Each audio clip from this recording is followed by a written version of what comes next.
Turn on this computer.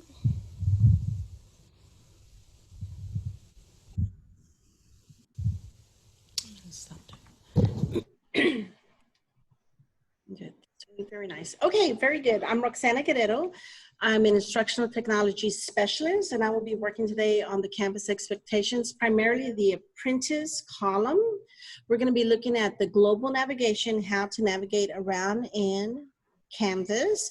Also looking a little bit at how to create fresh a module, pages, assignments, and talking a little bit about publishizing. And so if that feels correct, then you can say welcome. And if not, we do have others with Zoom information going on now at 1 o'clock, and also modular design with Maria Cavazos at 1 o'clock. Okay, and we also have Mr. Dennis Wisner. He's going to be moderating the chat box. He's going to be answering questions for me and bringing questions to my attention that we might have to discuss together as a group. Mr. Wisner, how are you doing? I'm doing fantastic.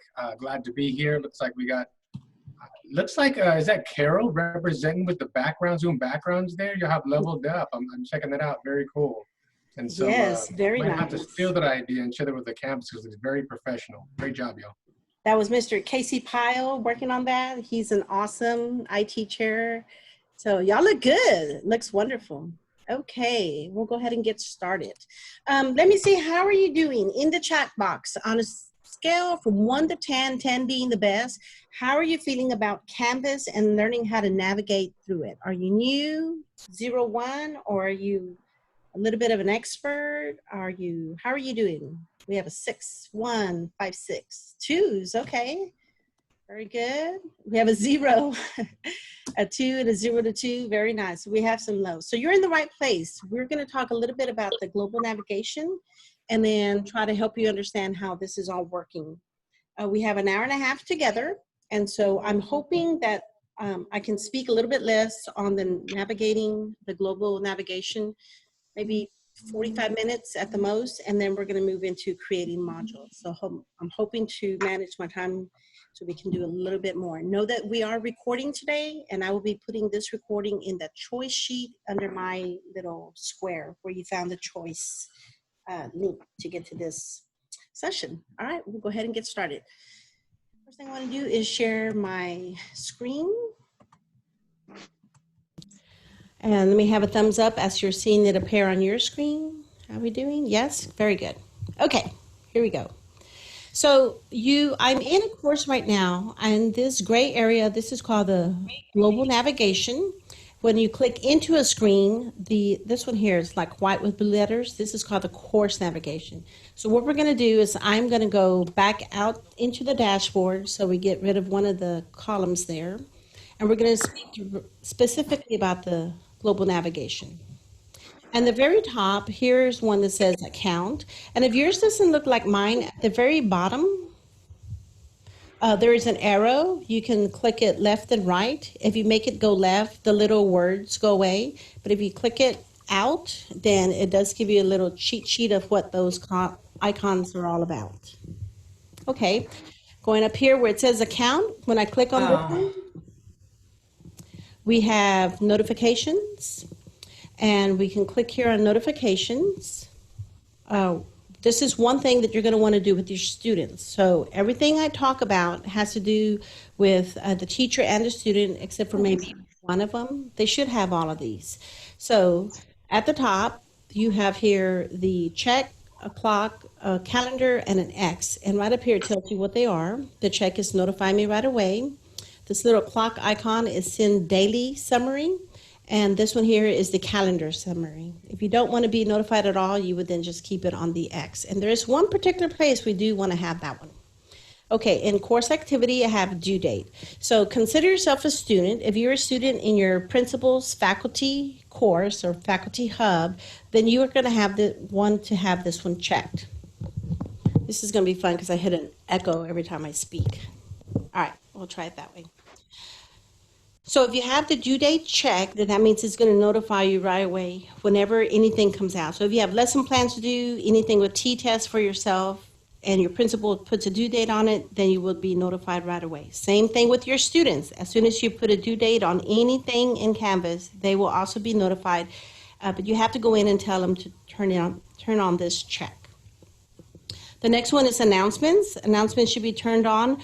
For you, this is anything that is coming from your principal or any specialist or director that is part of a course where you're a student. And then the one underneath it, announcements created by you, this is good to have on as a teacher. This way, if you put in an announcement, it's going to come back to you and you can see that one, it's working, and two, what it looks like on the student side. I'm going to scroll down a little bit more. And so you should have seen this on your... Okay, that was interesting. On my side, I heard like 3 echoes at the same time. You should have seen this on your day 2 of your district day. So this is hopefully is a summary. When you check all 3 here for conversations, this has to do with the inbox. Whenever you are messaging your students or they message back, when you have these 3 here, you get the information back to you in your email, so you know that it's not out of sight, out of mind. You're actually getting notifications that your students are emailing you through the inbox. In scheduling, you have calendar.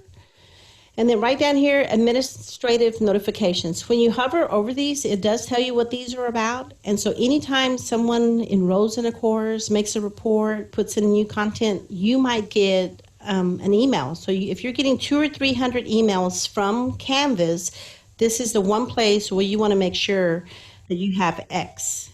Do not notify me. So if anybody is panicking because there's so many emails coming from Canvas, this is where you turn it off. Content link error. This is good to do like on a weekly basis if you want. Canvas will let you know if there is a link that is broken or something's going on. It will give you a little summary at the end of the week. And this last one here, the global announcement, this is just a reminder. This is coming from your principal, who is at the top level for your sub account, and or the district, coming from the director of technology or someone else. So these are global announcements. These all should be checked by your students also. And just as I went through it, you would want to go through it with your students. The only one I don't think they'll see is this one here, announcements created by you. Questions on notifications? Yes, Ms. I have a question. Uh-huh. On the content link error, would we not want to be notified of that more than weekly if there's a problem with something that the students can't access? Yes, the students will let you know right away, but you can do daily or you can do right away. Either one will work. It's your preference. Okay. All right. Okay, thank you. Mm-hmm. Any other questions? No other questions in the chat. Very good. Thank you. Can you make me co-host, Brox? Oh, I'm so sorry. Yes. Okay, and the next one we're going to do is going to be question. Miss Kelly, did you have a question? Am I unmuted? Yes. Yes, this window that we're seeing is under what? On your index there to the left? What's that under? Oh, You're in the dashboard? global navigation. In the account, when you click here, the first option is notifications. Okay. Okay, and this is something you're going to want to Notifications, know. okay. Have your students turn on and have your parents turn on. So this is something that you can share with them. The next one down. One more time. I said all of these go with the student. They check everything that we have. I believe so. There might be some others that you want, but there's some that we're not quite using yet. If you're using discussions a lot in the classroom, you would want to turn that one on, or not. You can have a due date and it'll show up on their to-do list or their calendar. And some of the other ones we don't use as often, but those are the ones minimum that you would want to do with your students, your parents, and for yourself. Thank you. Mm-hmm. Okay. Let's go ahead and go to dashboard. On the global navigation, you click on dashboard. I have a question. I'm sorry. Go ahead. On the page that you were just on, do you actually have tabs that we don't have, or should we all have the same tabs? I have a Because I higher noticed some level of of, yes, a Okay. district level, so we might have some that you don't have. Great Okay, question. thank you. So, sure. And then I was going to go to dashboard next. So this is the default look. These are called course card tiles.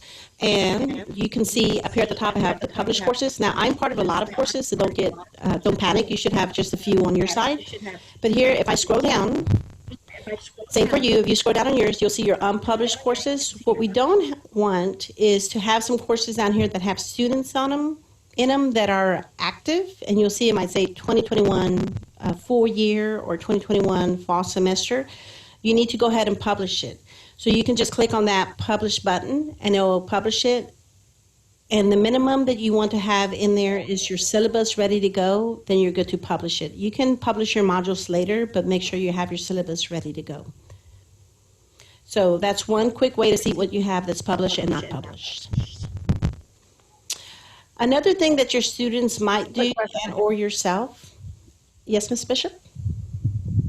Question? Am I going to publish these before I do my syllabus and stuff? I started to do my syllabus the other day and I thought I did it in one of my courses, but I don't see it anywhere. So I guess I need to try to redo it. But do I want to publish them and then do the syllabus, or do the syllabus and then publish? You want to publish, I'm sorry, you want to do the syllabus first, make sure that's ready to go, and then you want to publish. And you probably created it in your sandbox. You can cut and paste into your active courses, but you might have to format once you paste it. Okay, and we want to publish them as soon as possible. I have inclusion. Because I have inclusion and regular, and I cross-listed them. So I may have done it in one of the inclusion classes and lost it when I cross-listed. Yes, when we cross-list, the content and the submissions do not go, just the students. So it might be a good idea to maybe create it in a Google file, and then you can move it over and put it in your syllabus. Okay, great questions. Okay, thank you. This is the default look right up here in the 3 vertical dots. We'll call him the little skinny snowman. When we click there, the other view is called the list view. In the list view, it will give you here by dates. These things are due on August 10th. Here's August 11th and August 12th.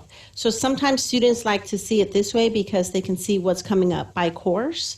And so that's just another view. Notice they're also color coded. And you can see this blue one was the IT collaboration. Here's another one. So the different colors represent the different courses. The skinny snowman will also let you see the recent activity. Here it groups it by announcements, assignments, discussions, things that are coming up, so you can kind of see immediately what's in there. Moving to the right, we have the to-do list. So as a teacher, it might say, I need to grade assignment number 2, evidence of training for this do it. It looks like I have 33 in there that I need to go in and grade. It has the due date and so forth. As a student, I might have to go in there. It says here, turn in and get to know you assignment. And also this is a discussion, turn in summer fun discussion. So as a teacher, it'll show you what needs to be graded. As a student, it's going to show you what assignments or activities you need to get done. Underneath that, the coming up is also helpful. Your students have this. These are things that are coming up in the future, so this is just like letting you know. You can click here right away, and it will take you to that assignment or that discussion, whatever it might be there. Notice the little icons. So the little papers with the pencil is an assignment. The 2 bubbles, like quotation bubbles, are like for discussion. A piece of paper by itself. Let me see if I have one up here. Nope, I don't. It's going to be the content page. And then the little rocket is a quiz. So we'll look more at that in just a second. Further down on the right panel, we have start a new course. So if you're new to the district, new teacher, or this is first time in, you should have a sandbox. And the sandbox is going to allow you to go in there to practice and play without messing anything up. You can mess it up in the sandbox and start again. But once you understand how to do it, then you would go to a live course. So you would click this button. You would put in your first name, last name, and then capital letters, maybe sandbox. And then you would just create the course. So you don't really have to create any courses unless you need a sandbox, or if you have maybe a technology club after school, wink, wink. You could do a course just for your technology club and get some information in there, resources for your students. If you don't see it on the right side panel, you might be zoomed in too much, and so they'll show up in your course card tiles. Let me go ahead and do that view. Right down here at the bottom is where you might see start a new course. So if you don't see it there and you don't see it on the right-hand side, right here, then that's, where you go, you would click it to start it, and if it's not there, then you can email me or Mr. Wisner, and we will get you going with that start a new course. Again, you don't need to start a course unless you need a sandbox or you have a club. All these courses that you get on your dashboard are coming from and connected to eSchool Plus. So once your data entry clerk assigns you a course and assigns you students, Canvas knows, makes a course tile for you, and it lands on your dashboard. The specialists then send a blueprint with content into that course so that you can get started. And hopefully you've seen some of that and you have that idea. But so you shouldn't have to be creating any courses for students. Question? I have a question. Yes, ma'am. Okay, so on my tiles here at the bottom, like this one on blended learning right here, it doesn't have anything on the bottom, like a folder or something, right? Like these? On two of mine, I do have that, and then on one, yeah, on two others, I don't have that. So I don't know what's going on. So yes, they will start showing up as you start getting announcements. So when you hover over it, this one explains that this is the little icon for an announcement. Here's for assignments. I think you have the discussion one, and I think there's one more in there, which might be quizzes. So they're just little icon buttons to let you know, like notifications, what's happening in that course. There might be little numbers here, like if there's a 2 here, it would be there's 2 announcements in that course. Dennis, do you want to add anything? Oh, okay. No, I'll just echo what you already said. Essentially, these will populate on the bottom. If you don't see any, that is because in that course, those items have not been activated yet. And so there has never been an announcement. So looking at Rox's screen on parent and family engagement, shouldn't have any there because those haven't been activated yet. As soon as those are activated, you'll see the icon and then a number on top of it, like right there for CCI's the CNI Team Hub, there are 7 announcements. And so when you look at those announcements, those will go away because those are notifications. But that icon will stay there because there have been discussions prior, if that makes sense. Very good, Dennis. Also, the students will see the same icons on their course tiles. Okay, I think we did all that. Good. The only other thing I want to show you is that right here on your course tiles, there is a little skinny snowman again. And if you click there, you can choose a different color, kind of like right now it's on green. I can choose this blue and it will change the color here. So it just kind of helps me. Also, if I click on this one and click on move, this is new. I can have it move down to the bottom or move it up. Sometimes when you publish something, it will end up being down here at the bottom. Oh, mine. And maybe I want this way up higher. So I would click here, I would go to move, and I would say move to the top. And there it is. So it moved it quickly for me. Before you had to click and drag, and it was only letting you drag the size of the window. So that's kind of cool. Questions on the dashboard? Question real quick. Quick question. How do you get rid of tiles? Like what if you have like an old course in there and you're trying to simplify the dashboard because you don't want students to get all confused? How do you at least maybe archive it or just... Yes, okay, great question. That's our next button. So right here on courses, we're going to click on courses and ignore mine. I have lots, but you will have a little thing here that says all courses, and you're going to click on all courses, and it takes you to a course index page, and notice that some of my stars are colored orange and some of them are not. So the first time you go in there, none of your stars are colored, and all you do is simply click it on and off. And the ones that are turned on are the ones that are going to live in your, land on your dashboard. They don't go away. This is kind of hidden in the background, so I have lots in there. But if there are some in there that I didn't want to see, I could go ahead and turn off. Like this one here, I could turn this one off, and that one won't show up in my dashboard. So that's something I could do to help clean it up. If it's a faculty course from last year, then you can gently remind your principal that we can have an end date on that, and then hopefully that would go away or go to the background. Also, you should not have any courses from last year that had students in them. Those end up down here at the bottom. Let me start again. Up here at the top, let me show you this. You have how you're enrolled as a teacher, as a student, or if it's published. So I call this like the white space. I'm a teacher. Here's one where I'm a student. Here I'm a student. And then after you get through the ones that are published, notice this is more of a gray area. And then here in red it says no. So these are not published. So these are the ones that are not published. And at the very bottom, I have past enrollments. These are all the ones from past courses. So here's spring 2016. Here's last year's 2019 full year.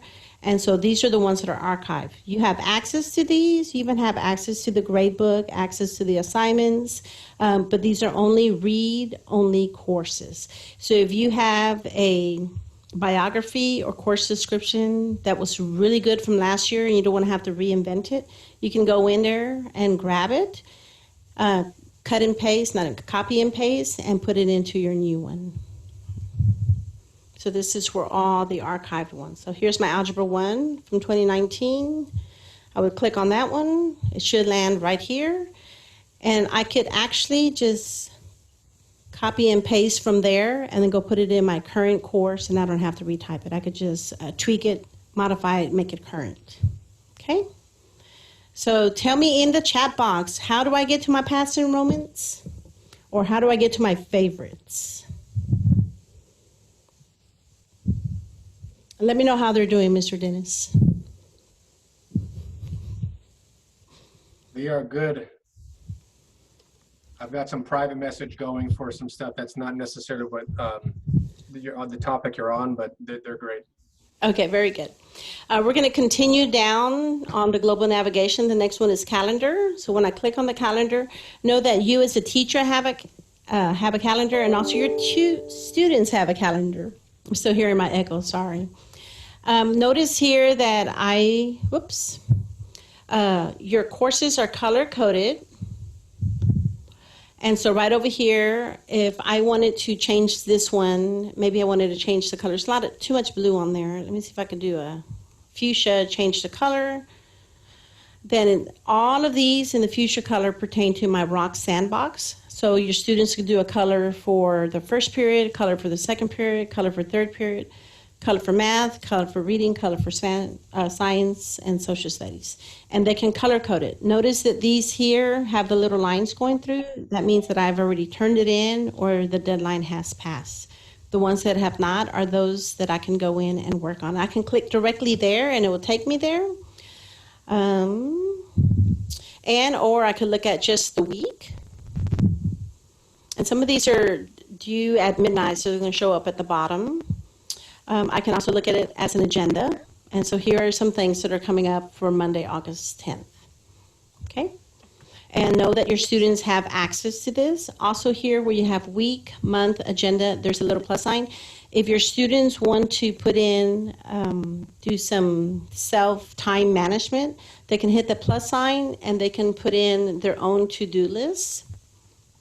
And so say, for instance, they have a test on Friday, they could go here and put in my to-do, study on Tuesday, study on Thursday, or have this thing ready by Wednesday. They can put a title, a date, a time if they want it, and they can choose which course it goes under. Same thing for yourself as a teacher, you can use that one. And you can also use that as an event. So think of some events if you have PTA coming up, open house, if you have tutorials, you can go in there and put in the events, and you can tell it which course you want it to show up for. There's lots of information on the calendar in the Canvas guides and the video guide. So that was just a little snippet of what a calendar can do. All right, let's go ahead and go to inbox. We're just going down the global navigation. So here's our inbox. Know that you can email your students and your parents and even other teachers in the course. Over here in the top right, we have the compose message icon. You would simply select a course. Notice here are my favorite courses. Those are the ones that are showing up on my dashboard. Whoops. And I can go to I think I'm in this one. Let's do this one, Rocks Sandbox. I can put in who it's going to go to. So if I have, well, let's see. I can go over here and see who's in there. I can email my teachers of this course, the students, the observers, or I can email everyone in the course. So the observers are your parents. You can just click right there and it will go to every observer in that course. Or you can go over here to the little arrow and drill down, and it will list all the observers in that particular section if you want it. We've got some questions coming up in the chat here, Rox. There was a question. How did you get to that to-do list, which was just moments ago? I don't know if they're referencing where you're pulling from, but if you would just want to, I guess, take a step back. Okay. The to-do list. Okay. So go ahead and address that one first. Okay. In the calendar, your students or yourself can add things to the calendar for it to do. In my to-do, when you want to schedule it. Well, it's taking forever. Let me click it one more time. But know that whenever you have an assignment, a due date in an assignment, a discussion, a quiz, even if you want them to look over the content on a page, if you put a due date, it will automatically land on the calendar. It will land in the to-do list on the dashboard. In this particular case, what I was showing was if you go over here, there's a plus sign on the top right. If you click on that one, you can add your own My To Do, which is right here. It's the third tab. When I click on there, I can do time management and put in my own study behaviors and or a list of things that I need to get done. So that's where they would put it. And you can do the same thing. As a teacher, you can put here review and say, please review this page or these particular items, maybe a review packet. And you could tell it to go here and put it in a particular course. And when you list there, it will show you the courses that you have available, and you can choose the course where that's going to go. Did that answer the question? That did, and the question was asked, can students see their calendar? And you kind of went over that when you talked about the different colors. And just so folks know that you will not have the same courses that Rox has on her side, where she has those little check boxes. You will have your courses, and students will see the courses that they have, and they'll be able to basically check on and off the ones that they would like to see be represented on the calendar as Rox showed a moment ago. But if you could just walk through that one more time. So wait, real quick, because I think that was my question. If I don't want them to see certain things, but it's a reminder for me, is that what you're saying, like the different colors are? Okay. Yes, but also in my to-do, let me see, take a look real quick, because you can decide where it's going to show up. It's not giving me that option here. That's a good question. Dennis, what she's asking is, can she make her own private inserts in the calendar that the students don't see? Yes. Is there anything? So your first calendar on the top there should always be your own. So if you exit out of there, and you see your name, Roxana Guerrero, that is your personal one. And so you can create, if you're wanting to use Canvas, you know, for you to time manage and just notes for you, it would be that top one that has your name only. And that would be something that the students would not have access to. Let me take a look. Did that answer the question? I have a question. So when you click that by your name, that is signifies that that's your calendar? Correct. Yes. Okay, you unclick it so that the students can't see it, or it's okay just to have it clicked all the time? That is just for you to check on and off so you can see. The students will not have that at all on theirs. They will not have one for their teachers, but they will see their courses so they can see when assignments and discussions, etc., are due. Yeah. Yes, and the then ones they that have their are own personal calendar. the ones that are checked, and like here I have my own personal one. When I went to the drop down, it let me choose my own personal calendar. Okay, great questions. We're going to go ahead and continue. I have a question. I Yes. just kind of hopped in right now, but if I wanted, so the students on the calendar, if they're in a certain section, they'll only be able to see those assignments for that class for Algebra 1. That's correct. So am I able to link the calendar to like to an icon so they can click on it and they can just have access to it instead of them going to calendar on the side? It would be a they able hyperlink. to see my stuff? Yeah, hyperlink. Mhm. Am I able to do Hyperlink. that? Yes. But it won't show my stuff. It'll just No. show their class. Yes. So Okay. when you do the All right. pull down menu, you get to choose which course gets to see it. Okay. Yes. All right, so then in the inbox, I think we were talking about how you can decide if it's going to go to everyone in the course or if it's going to go to just the students or the parents or just the parents. And so here's, you can click on here, your favorites, and I was looking at this one. So, whoop, I didn't do it. So select your course. This is my sandbox. I can go here. And so right here, I can decide if it's all the students, the observers, who are your parents, or a particular section. So if I go here to my section and drill down, it's going to tell me I have two sections. I have glider and the rockets. So I can choose which section gets it. And let's say I do, I think, rockets. I can, again, do I want just the students in the rockets or the observers? And I can decide which observers are going to be able to see this particular message. There's also this little checkbox here. I chose Give me just a second. So if you go here and click on this button here, and you have it going to the entire course, all the parents, you could check there and it will send your messages individually to each individual parent. So it says here, send an individual message to each recipient. So instead of doing 20 individual messages, you click that button and it will send it a personalized individual message to each of your parents, each of the 20 parents. Okay. Questions on when you have that composed message, say it one more time? when you have that composed message on there. Yes. Okay, when we look at a composed message, right? And I select the course and where it says to. And I selected that little thing and you go drop down menu. It gives the name of my course. It says teacher, student, observers. Yes. It says student groups. Does this mean I can go and group my 30 kids together? Can I name them or? Yes. Yes, that's a different session.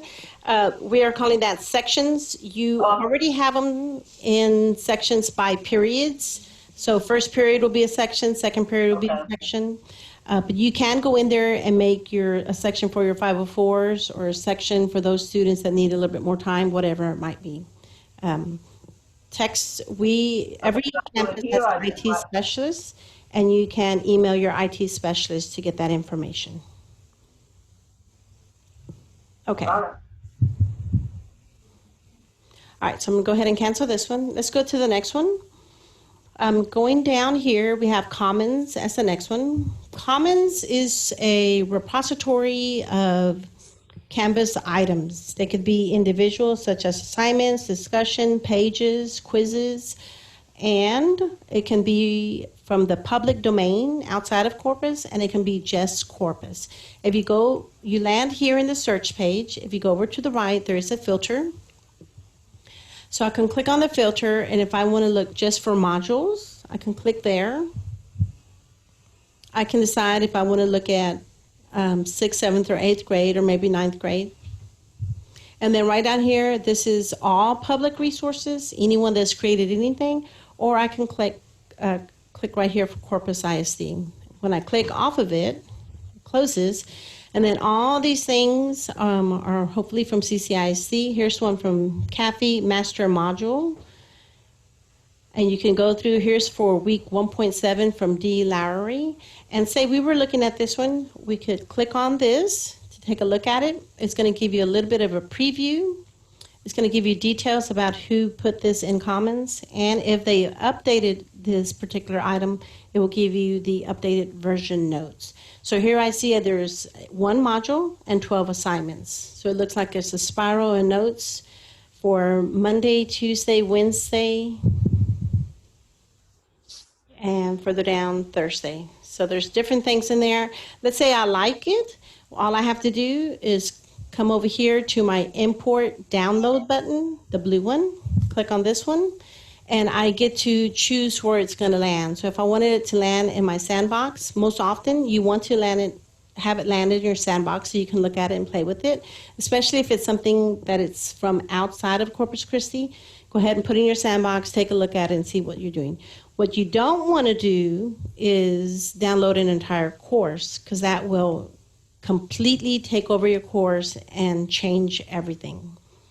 So real quick, as I choose which courses I wanted for it to go, then right down here at the bottom, this will then turn blue. I would click import into the course, and it would just drop into the course. What you need to know is you have to know what it is you're importing. So I'm going to turn that off for a second. If you're importing an assignment, it's going to land on the assignment in your course navigation. If you import a page, same thing. If you import a module, it will land where all the other modules are at, but always at the very bottom. So you don't feel like it didn't work. It will be most often at the very bottom of whatever item that you've imported. You can click here to go back to search. And also, you can share yourself. If you've come up with something that you feel real good about for your department and you want to share it with the other teachers, you can share to Commons. And so if I click here on share, you can see some of the things that I've shared, and it holds on to them. Everything is there. So these are the types of things that I've shared. And you can that's a good way to share between teachers at a campus. Questions before I move on from Commons? Nothing in the chat. Awesome. I'm going to keep going. The next one is the backpack. Your students will also have this backpack. The backpack is a shortcut to the rapid identity area where they can click here, put in their username and password, and it will take them to the website where all of the digital textbooks are that they have access to. Whatever the teacher has, the students will have also. So you as the teacher have the McGraw-Hill, then your students should also have that. If you as a teacher, looky there, also brand new look, Mr. Dennis. Sorry about that, but Fancy. Yes, I was looking at this last night, if I may. I'm an AE teacher, and I was looking at, I think it was Pearson, something like that, and technology in there to look, so that's Right here? the quizzes and the, yes, the quizzes and the worksheets and stuff. I guess my question is, because it had something in there on lab safety, and that is one of the beginning assignments for biology. It's way above my students' level because I'm adaptive ed. How do I find something that's more adaptable to my students That's their grade level. They're all between the levels of maybe, you know how AE is from maybe Yes. pre-K all the way up to maybe 6th grade, and some are even, on a higher level. But where do I find lessons like that? Okay, so the courses, the contents that have textbooks assigned to them, you don't have that on this page, and you're supposed to have it. Or if you're looking for something specifically, you're going to want to go to your content specialist. So, like ELAR would be Randy Jones, or at the lower level, elementary would be Brooke Copeland.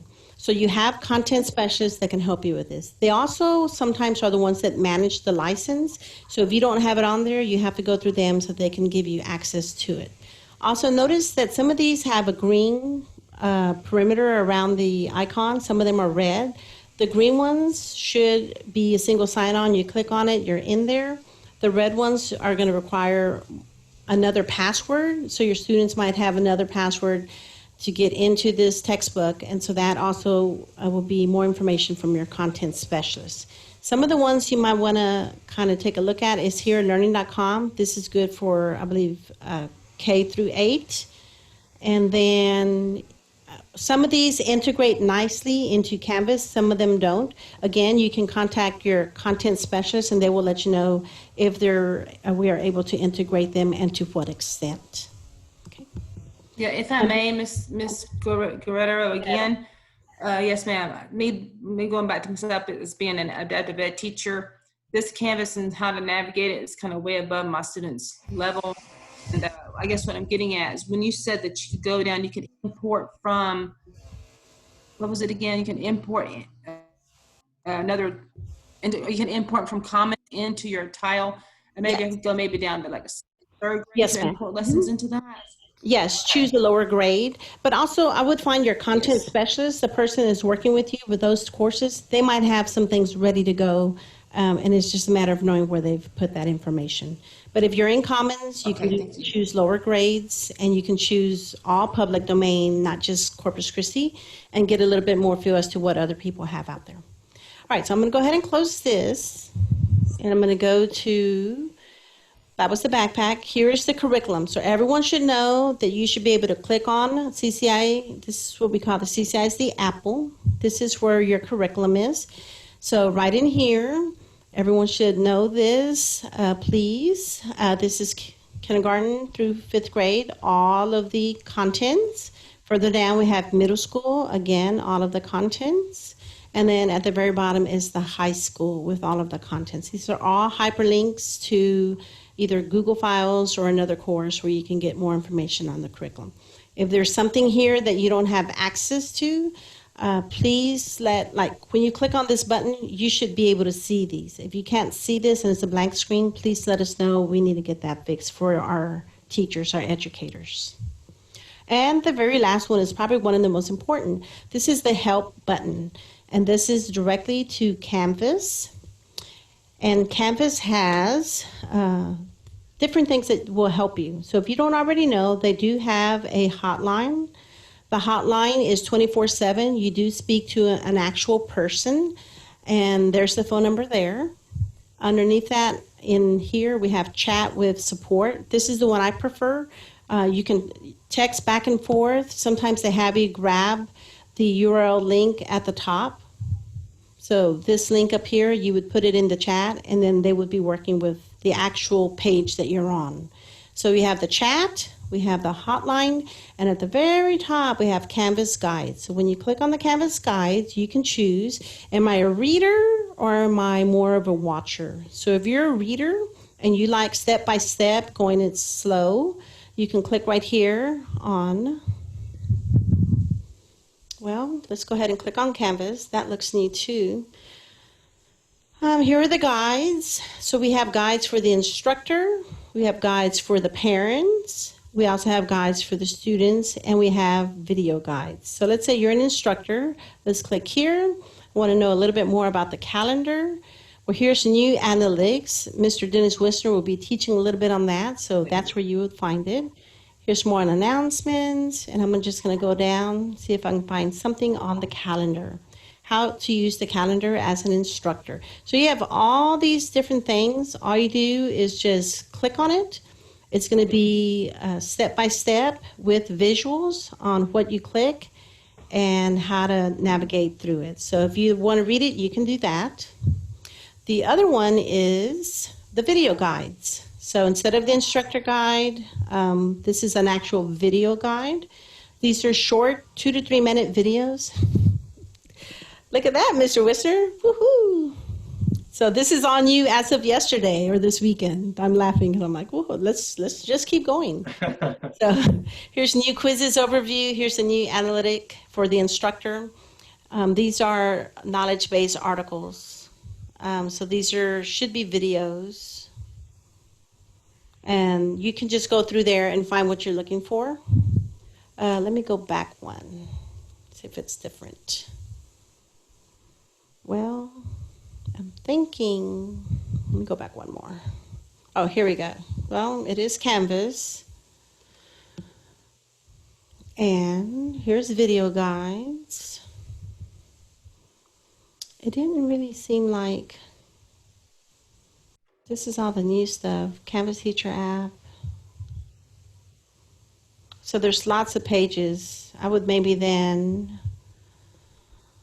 go to the search and, I'm going to let you play with that. We want to spend too much time on there, but these are 2 to 3 minute videos always available for you. So go in there, enjoy yourself, click away, and learn some new things. All right, let me go back to our global navigation. So we've gone through. Just show them real quick, if you can, Rox, what you clicked on to get to the guides.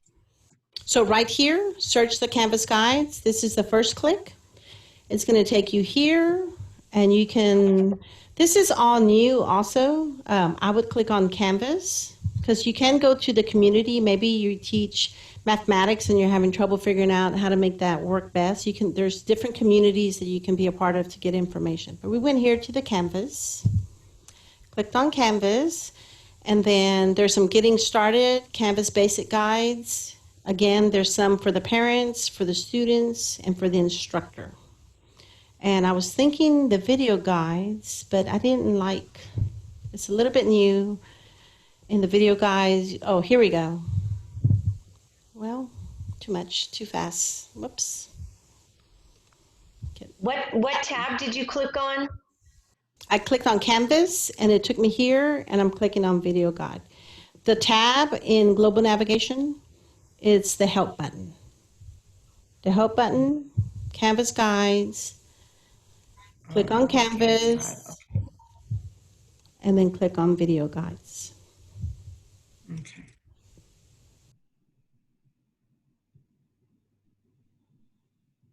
And we'll have to play with that. So that's kind of new. Ms. Mason, did you have a question? I didn't hear the last part. No, thank you. Okay, very good. Okay, so that was the global navigation, and we did pretty good. We got that done in 45 minutes. So that's just a little bit about the outside of it. Now what we're going to do is click on the dashboard and go inside to a course. I'm going to go into my sandbox. Here's my sandbox. I'm going to click on there so we can show you. Let me go back. I clicked in the wrong one. Can I ask a quick question? Yes. Yes, ma'am. In setting up my pages, the picture, my biography, and the stream number and all that, is there no way to take the biography and import it into my other courses? I don't have to keep copying and pasting. Can you import your picture and your biography and your general info into each course? Yeah, so what you can do is you can go into edit, and you want to click one time inside the rich content editor.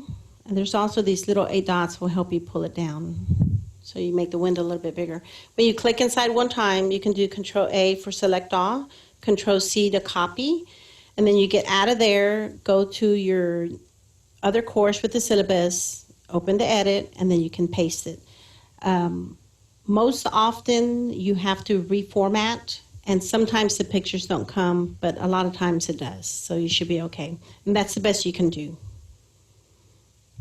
copy and paste, and then format. All right, so I'm going to go to modules. And what you see here are the modules. This is called the module index page. And I've shrunk all of my modules. Notice that these 4 have a little green button and this one does not. This one means that this one is not published, and I can turn them off and on by clicking on this button.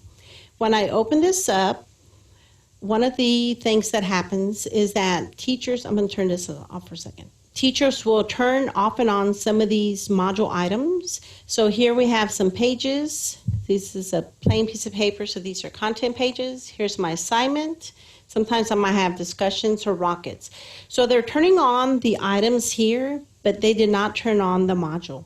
So even if you have these ready to go, the students will not see it until you turn on the module itself. So it's important for you to click it on right there. It just turns off and on by a click of a button.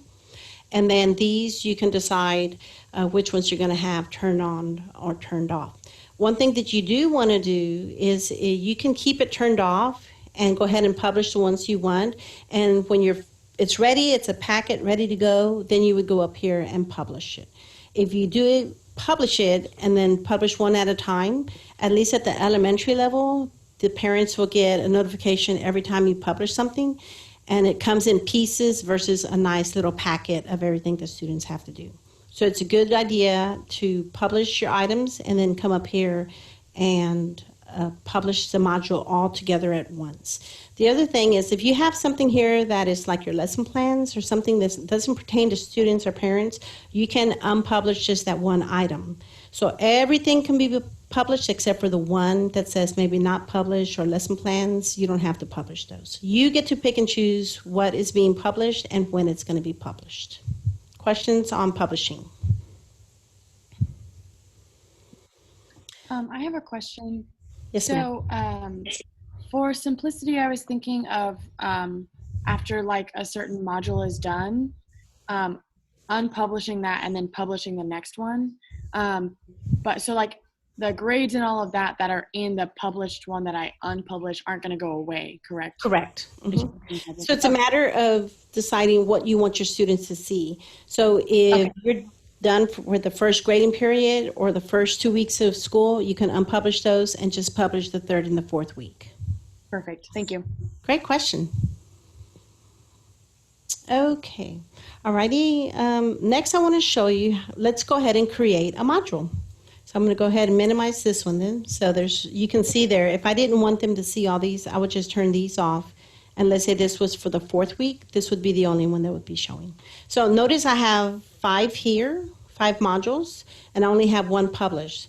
I can also go to Home, click on Home, and I can go to Student View, click on my Student View. I'm going to get this fuchsia perimeter, fuchsia color around the perimeter. Do it one more time.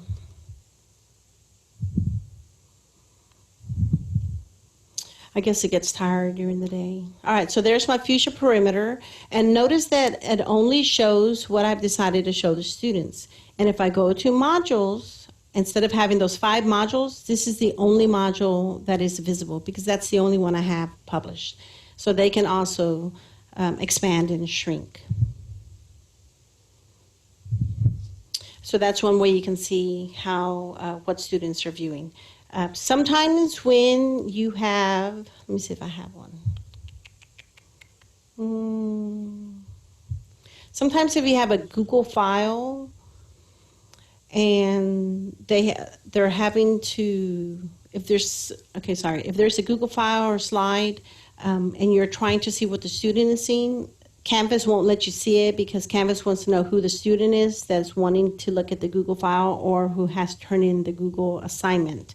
And so you may not see anything, so don't panic. Students can see it. It's just that when you're impersonating a student, Google doesn't like that, so it doesn't show you what you're trying to see. And so if you run into that, just think, is this a Google issue or did I really not publish it? You might have not published. All right, so we're going to go up here to the right. The blue button is our friend, so we're going to hit plus module. And we can do anything. I'm going to go ahead and put, maybe this is for 1.4. I can put the grading period there and the week, and then I'm going to put getting to know you. And that looks good. I'm going to say add module. It always adds it at the bottom, so it's right down here. So you can grab the 8 dots and move it around, or to the right, the little skinny snowman, click on there, and you can say move the module. When you click on that one, you can say move it to the top.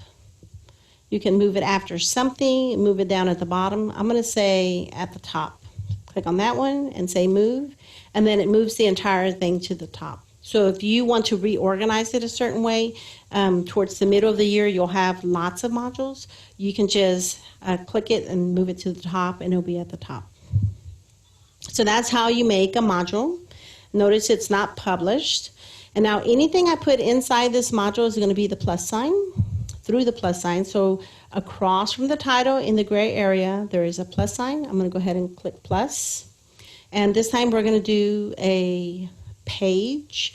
A page is used for content. So I'm going to click on new page. If I created the page somewhere else in pages, I could actually choose one of these, but this is a brand new page. So I'm going to say new page. I'm going to put here, it's important that your titles are unique. So I'm going to say 1.4 content. And then, let me take here, getting to know you. Getting to know you. I don't know, something like that. And you can always change the title later. So all I did was added a page. This is a placeholder. There's nothing in there now. If I wanted to add, I know I want to do a page, I want to do an assignment, I want to do a quiz, I can add all of those right away. So I can go back to the plus sign, and instead of page, I can go find assignment, click on assignment, new assignment. Again, I can say 1.4. Until the students learn the different symbols, I can type it up for them. Assignment. So I'm going to put getting to know me. I don't do whatever title you like. Getting to know me. And then maybe I want a quiz. Or let's do a discussion. So we're going to go here to plus. So right now I'm just doing placeholders. Go back up here to my pull down menu. I can do a discussion, new discussion. Again, make it as unique as possible. So putting the grading period and the week is good. And I can type again that this is a discussion. Or let's do this. How I learn best. Something like that. And then add item. So we have three different things here. We have a page symbolized with this little paper. We have a paper and a pencil. This indicates an assignment. And we have the 2 little talking bubbles, which indicates a discussion. So I could add everything I needed and then go back and add information from within. I'm stop there for a second. Do we have any questions on how to create your module and add the different items? Nothing in the chat, but y'all can unmute yourselves if you like.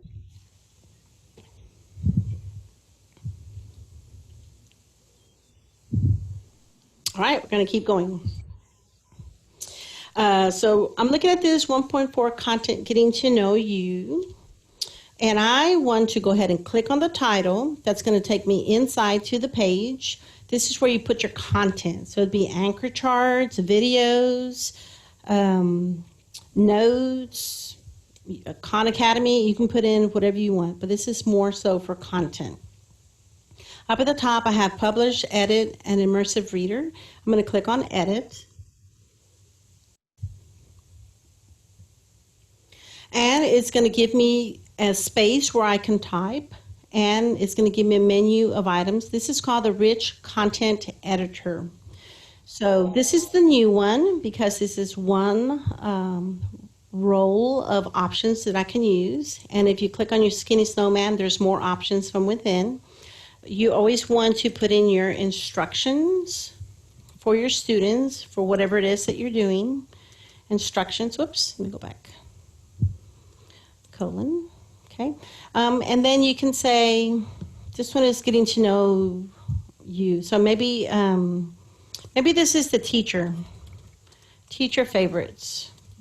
And maybe there's going to be a page where you can see, where you can kind of show students some of your favorites. All right, so I'm going to say teacher favorites.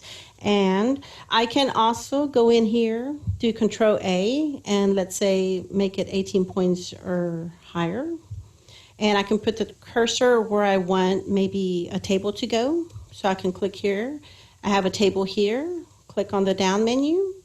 And maybe I do 2 by 2. Click that one in. And we're going to click here, and we're going to center it. So we have our centering for our alignment, and so we have it there. And so if I wanted to talk about my favorite foods, type in foods, hit enter, and then I can add a picture. So how do we add a picture? We're going to go right up here to my skinny snowman. I'm looking for that little gallery icon, and if I don't see it, I can click on my skinny snowman, and I can go here. Here's my little gallery. It's like a little square with a mountain. When I click on the the little down menu, you can upload directly from your computer. You can go look for a picture in the course images. Maybe you've already added some pictures in your courses, so you could use that.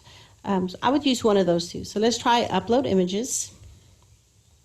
You can go straight to your computer and find the image, or you can go to Unsplash and see if there's something in there. So I'm going to be very generic and just put in food and see if something comes up. And so maybe I like all these vegetables, right? That's the correct answer, vegetables, woohoo. I select it and I hit submit. And then let me pull this down. There's 8 little dots here. I'm going to make this a little bit bigger. So my image shows up right there. So I can either use from Unsplash images that are already there, and I can make it a little bit smaller. And I would start building this until I have whatever I have, whatever I'd like to put there. So I would do food. Maybe I would do how I like to exercise. And then I would return that. And actually all of this should be centered. So you can just go through and start building as you would like. So I'm going to do that one more time. I'm going to add a picture. So I have the cursor where I want it. I want the picture to land. I'm going to go here to my skinny snowman. I'm going to go to my little gallery. I'm going to go look for a picture, upload image. And this time I'm going to look at my computer. So I did the Unsplash. I'm going to go to my computer. So click here. And I can drop a picture there also. I'm going to go to pictures. And I'm going to go look for Canvas pics. Let's see what's in here. And something about exercise. So I could do a picture. I could go find my pictures and put them in my computer. Let's say I like sports. Double click on that one. There it is. And I can submit it. So I would continue to build here and show all the different things that I like. Again, same idea. I want to make sure that all my lettering is 18 points or larger. And I can also change the coloring, make it as exciting as I want. And there's ways that you can make the table go away and make it invisible or hidden. You can do those different things. And then right down here, once I have it set up, ready to go, I could come right here and say, add this to my student to-do list. If I click on that button and give it a due date, then maybe that's something I want my students to definitely look over before tomorrow at midnight, or I can say tomorrow at 3 o'clock. Say done. And then because I put a to-do due date here, it will show up in the student's to-do list. It'll show up on their calendar. It's going to show up in all those different places that we talked about. When I'm done, I can go in and I can save. And I can choose to save and publish or save. Either one is fine. I remember that my module is not published, so we can just leave it like that. So here's what it would look like. So again, you can put in reference charts, anchor charts, you can put in videos, you can put in lots of different things. I'm going to stop there for a second. Do we have any questions on the content pages? It was more of a question about the rich content editor, the new versus the old. Yes. So Yours is probably defaulted to the old rich content editor. And remember, the rich content was only one row of options. If you go here in the course navigation, we're going to click on settings, and I have mine turned on. So when I click on settings, I go up here to the top. It's the 5th tab, feature options. Going towards the bottom, I have the RCE enhancement, which is the rich content editor. You want to go ahead and turn this on. If you're kind of new to Canvas, go ahead and turn it on and learn how to use the new one, because we're probably going to transition into that new one anyway. And the other one that's kind of new is the RCE auto save. It kind of remembers or knows that if you've gone in there and done something and didn't save it, it will remind you, do you want me? I noticed there's new items. Would you like to save it? You can say yes. So that's also helpful. So this is in settings.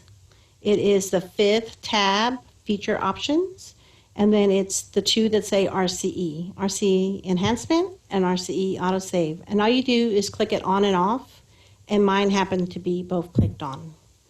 So if you're new to Canvas, it's a good idea to do that. I have a question. Mm-hmm. Do you have to go to each course separately and turn on that setting? Yes, this is by course. They do not have it on the account yet. It's by course. Okay. So some of my courses have the old ones, some of them have the new ones. You can do all of them or not do it, but that's your option. And this is how you turn it on. While we're in here, let me show you the navigation. This is also the 3rd one here, the 3rd tab. Click on navigation. You're still in settings. Notice that every Canvas course district-wide should have the home syllabus announcement module. We call it the HSAM, H with the SAM. We don't necessarily need Zoom yet. We're working on that. But anything down here that you are going to be using or you want visible to your students, you can either move up and put it past. Yes. This is John. I have a question. I might have missed it, but I don't think so. How about stuff from YouTube? I teach a construction trade, so there's going to be a lot of stuff that I pull from YouTube. You know, is that going to be a problem? Loading Not that at up? all. I can show you on the next one. Give me just a second, okay? Okay.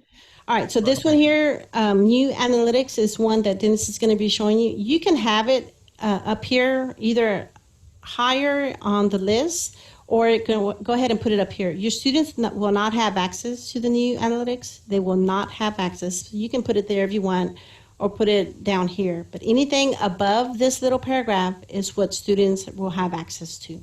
Once you have the order that you like, come right down here and hit save, and you're good to go.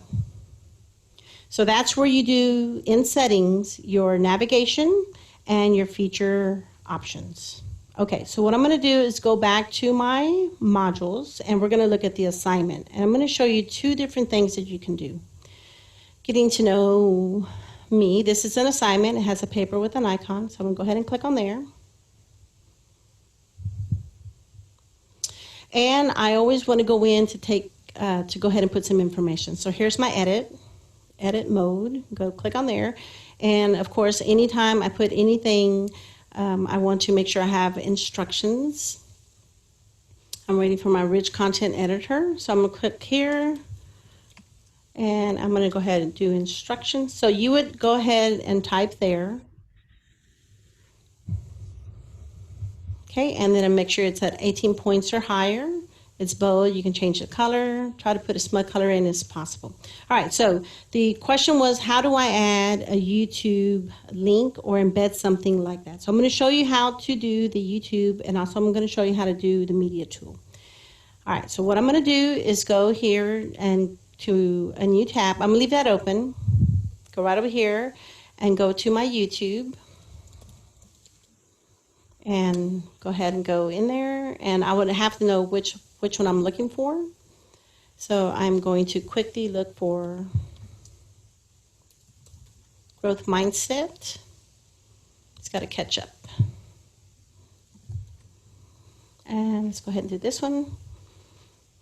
All right, so I want this one here. I also want to kind of keep it as short as possible. So this one is 5 minutes. I'm going to go ahead and click on it. There's 2 ways that you can add the YouTube. The first way is the easiest way. Pause that.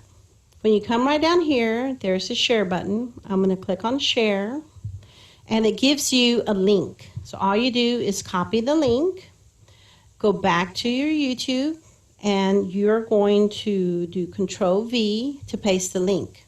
As soon as I hit a space afterwards, it already knows it's a YouTube, and it puts it right there for me. So I'm going to come back to this, but I'm going to go ahead and hit Save and Publish. So I grab the link, I put it in there, and it already knows what it is. And right now it's a link, and there's my little thumbnail. So that's one way to do it. That's the easiest. The other way is to embed it. And when you embed it, it automatically makes it a little bit larger. So I'm waiting for here. I'm going to put my cursor, do some returns. So I'm going to put the cursor where I want to show how it would look if I embedded the video. Okay, so now what I'm going to do is I'm going to go back to YouTube. Let me see, hit return because I want it to land there. Go back to YouTube. I'm going to go back to my share. This is exactly where we were. But right here where you have this like this greater than, less than symbols, I can click here. It also says embed underneath it. So I'm going to click on embed. And here is the coding for that particular video. I'm just going to click on copy, and it selected it. I'm going to go back to Canvas, and this is where I want it. If I put it there, it's just a whole bunch of mumble jumble. So I need to embed it. I know I'm going to upload the video information. So right over here, I'm going to look for my skinny snowman, click on that one. And I have a little button that looks like a YouTube. It's a rectangle with a little triangle. I can do the pull down menu, and I'm thinking, is this upload and record or course media? So it's going to be the first one. I'm going to upload and record. So when I upload, up here I have computer, record, and embed. And I wanted to embed that video into my page. I'm going to click inside the box. I'm going to do Control V to paste it. And all I do here is submit.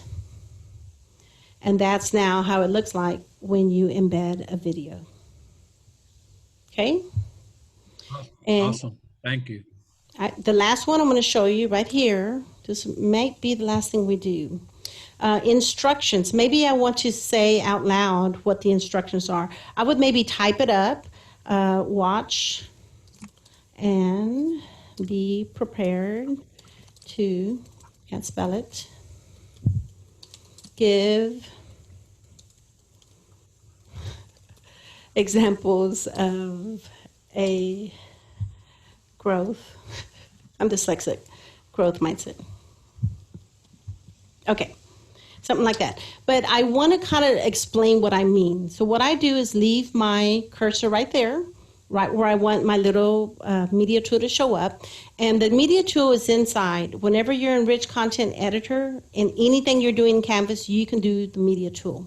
So we're going to go right up here. We're going to go back to my little snowman. Click on there. Go to my little record and upload media. Same one we've been using. I am going to record. So click record media. Remember my computer, my record, my embed. I'm going to click on record. Click on record. And what I'm going to get is going to be, let me see, I probably have to turn off my camera for Zoom, stop video. See if it does it one more time. And I'm going to have, okay, I turned it off. Let me click, go back to record. So when I do this, I can't be using my camera for Zoom, so that's why I turned it off. All right, so right here it is. It's going to count down 3, 2, 1, and then I'll be able to start speaking. I don't want to speak more than 3 to 5 minutes, and I can probably get this done in about 30 seconds. So I'm going to leave my button right there. When it counts down, you don't want to be talking because then you get kind of this weird face. So we'll take a snapshot right at the end of 3, 2, 1. So here we go. Hello students, thank you for being here. I'm very excited about the growth mindset. I'd like you to watch the video and see what types of examples they show to kind of explain what a growth mindset is and what you would need to do to really understand a growth mindset. What are those behaviors? All right, give me some ideas. And so I turned it off. It tells me here I spoke for 20 minutes. I can play it and see if I like it. Hello, students. Thank you for being. I can start over. Well, that was way wrong, way too much information. So I can start over and do it again, or I can just go and say, you know what, that was pretty good. I'm going to go ahead and save it. So this is what I call that it sticks. So if it sticks, this shows up. That means you did good. It's awesome. And you can, if it doesn't stick, nothing shows up, then you would have to probably do it again. And I know that a teacher did 8 minutes all at once, and it was too much. So this is very short, 3 to 5 minutes, very personable to customize how you want to give the information. And then one thing I learned with Mr. Wister is if you push play, I think we have to save it first, Mr. Wister. I was going to see how you can save it. Okay, so we're going to go down here. This is an assignment. Let me say real quick. This is where you would put, this is worth 100 points. We're not here with this one, yes. Just let me finish this little piece. Right here, display, we can either do points, complete or incomplete. So I'm going to do points. Go down here to no submission. I could say we're doing an online submission. We're doing text entry. So they can type something. They can upload a file. Or right here, they can do a media recording. So they could record back and talk to you in their own camera. You can decide if it's limited, unlimited, or limited. And right down here is where you would put the due date. And we can say it's due by Wednesday, and then say done, and then we want to save it. And give me a second. While it's saving, if it was something that you wanted to keep using, you would go right here when it loads. You would go ahead and play this, and while it's playing, hello students, thank you for being here. I'm very excited about the growth mindset. I'd like you to watch the video and see what types of examples. So if you didn't hear, it has to be playing. You can do right click, save video as, and then you can use this little snippet more often, especially if you were giving feedback to a student and it was the same feedback as everyone misunderstood a particular part of a math problem or a particular part of the instructions. You can just cut it, you could save it and then just paste it into the feedback or paste it into the instructions. Yes, there was a question. Yes, I was trying to do the upload media record media, and when I did, as you can see, I stopped my video. I went to record, but it just kind of spun. It didn't actually record. You know, it never did allow me to do any recording. What did I do wrong? Well, when you push record, it's only, you can't pause it. You just record in its entirety, and then you would stop it and decide if you want to keep it or not. Okay. Dennis, do you have some ideas? Yeah, I was thinking when you first start recording on your device, you'll get a pop-up on the top of your screen, and essentially the pop-up is asking you whether or not you want this particular website to access your webcam, and you have to click yes to go ahead and do that. And so it essentially comes up as a pop-up. And so you refresh your screen, and then when you click on that, see if there's an indication for you to go ahead and allow for that webcam to be activated. Okay. Okay, let me make sure that I am clicking the right icon. The icon I'm clicking on, when I click it down, it says upload record media. That's the one I clicked on. Yes. Okay. And then so you have computer, record, and embedded. And then I select record, right? Correct. Okay. All right. I'll play with it. Thank you. I just want to make sure I was in the right area. Thank you for your Okay. Patience. All right. So in your rich content editor, you can do all three of these on any assignment, on a discussion question, on an announcement, different ones. So we have the media tool, which is something short. You can do just put in the YouTube link, and it knows that it's a link, and it gives you a little thumbnail, or you can embed the entire code and make it a little bit nice and big for the students to see. And then one last thing, right here is telling me that this is due August 12th for everyone, but I'm remembering I have one student or 2 or 3 students that might need a little bit extra time. So when you go down here to the bottom, You can add one more specific assignment. So if we add plus add underneath that, I can say what the section, the gliders, these are my students that need a little bit more time. I can go right here, choose them specifically, and then instead of it being due on August 12th, we could go over here and say, I'm going to give them one extra day. So there it is, say done. So now I have, notice it was everyone, now it says everyone else, and here, this is my section for my gliders. Or I could say, my Canvas student, maybe I have a student, one in particular, so a section of students plus one or two students more who might need extra time. When I click off of it, if it's going to let me, I put my due date. So everyone is August 12th. These students need a little bit more time, one more day. And then I come here to save it. And on the teacher side, you will be able to see that there are 2 due dates, and that's a good way to differentiate for your students in regards to those who need a little bit more extra time. So it shows you here everyone, and then section glider, and then 1 student. Okay. So what we did today, to summarize, we went through all of the global navigation.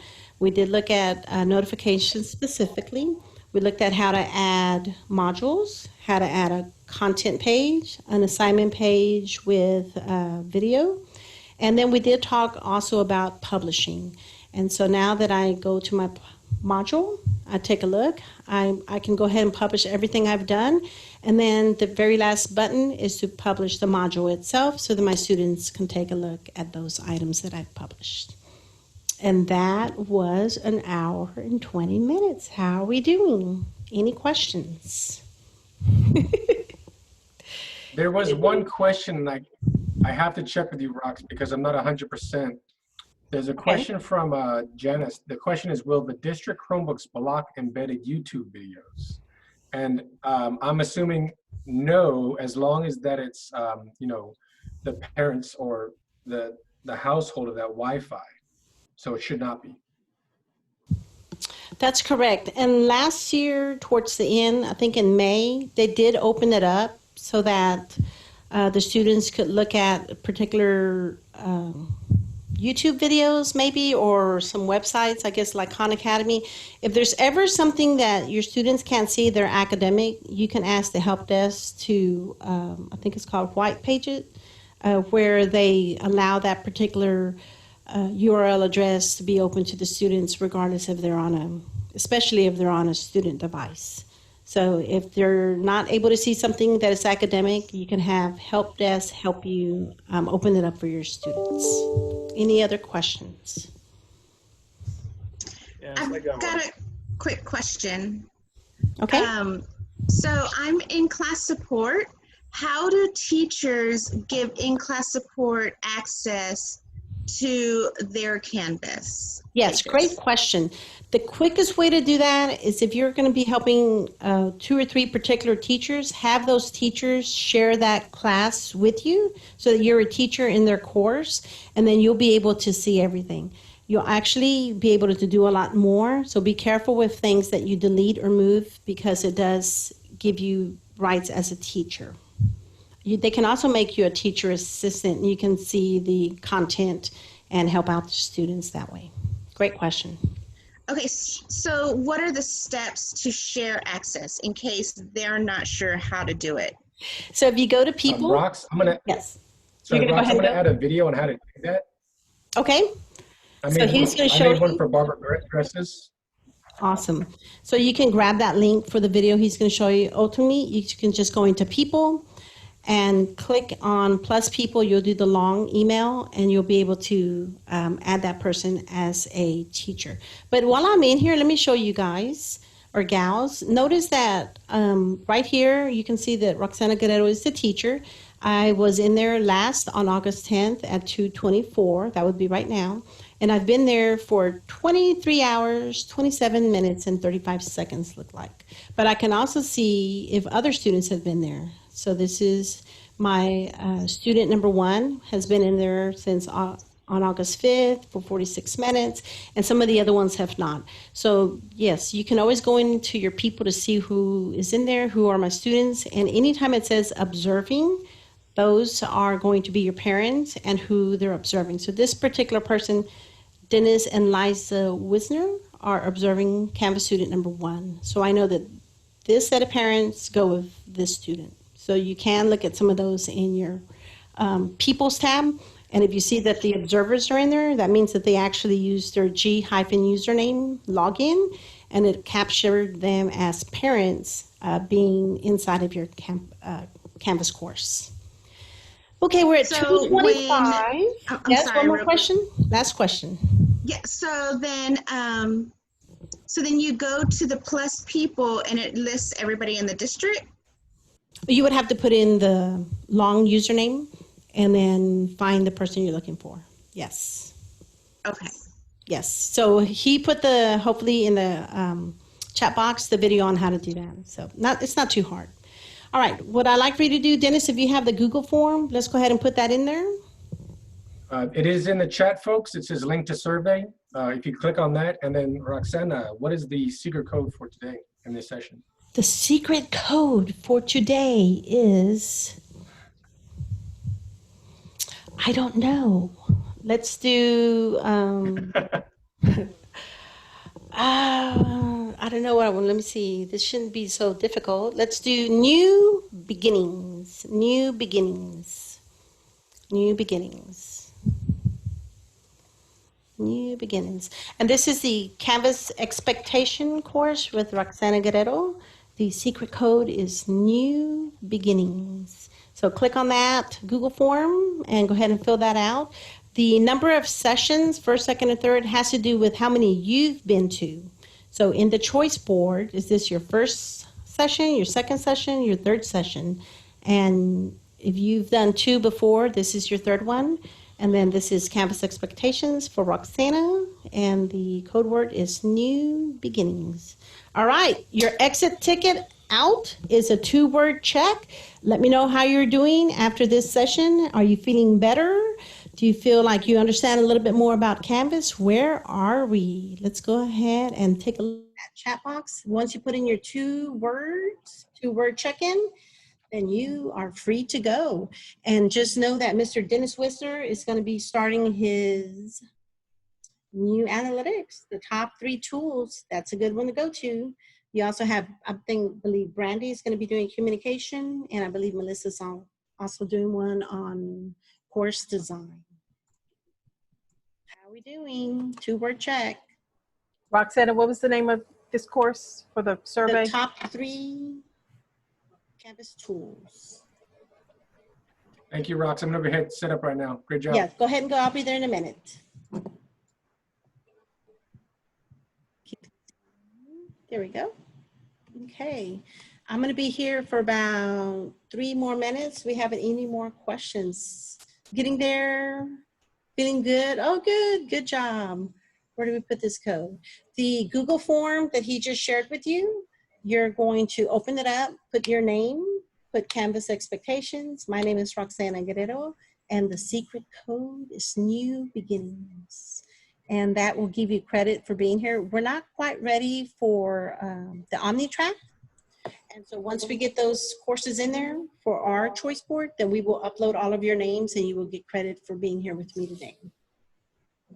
4 pages of notes. My goodness, Miss Thea. Good job.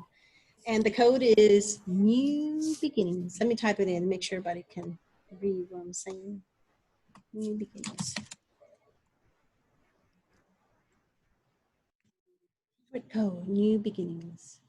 Getting there, beginning to understand. Yeah, so everything that I've shown you today was me poking around, practicing, playing in my sandbox, getting to know what Canvas is all about. It's called Canvas Expectations, and I'm Roxana Guerrero. And just remember that you have an IT specialist assigned to your campus, and they can help you out. My schools are, I have 10 of them. Atkins, Brown, Carroll, Driscoll, Fannin, Gabon, Hassan, Hamlin, Cappy, and Oak Park. So if I said your school, then I'm the person you contact for more help, more PD. If I didn't say your school, then there's other people on my team that would be more than happy to help you. All right, everyone. Everyone okay? Any last questions? Don't be scared. You're either tired from the afternoon or you look nervous. No nervousness. And I love Carol. Go Carol with your backgrounds. Love that. Very good. Okay, I'm gonna go ahead and stop recording.